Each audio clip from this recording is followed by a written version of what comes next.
Collector साहेबांना phone लावून लगेच रस्त्याविषयी जे काय अडचणी आहेत ते काला वगैरे ज्या गोष्टी माणूस नेमायचा होता त्या अधिग्रहणासाठी ह्या गोष्टी सगळ्या आमदार साहेबांनी इथं बसून समोर मार्गी लावल्या. करतो बोलतो नाही, या आमच्या सगळ्या गावकऱ्यांसमोर मार्गी लावल्या. आजही माझ्याकडे ते व्हिडिओ आहेत, माझ्याकडे इथं गावातले पुरावे आहेत.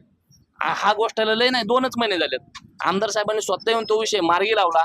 आजही तुम्हाला सांगतो ह्या रस्त्याचा विषयासाठी ते 2-3 वेळा माझ्या सोबत कलेक्टर ऑफिस जिथं बांधकाम विभागाशी संपर्क केलाय, बांधकाम विभागाच्या पालवे साहेबांशी संपर्क केला आणि तो विषय मार्गी लावण्याचा 100% आमच्या आमदार साहेबांकडून 100% निलेश लंके साहेब करतील.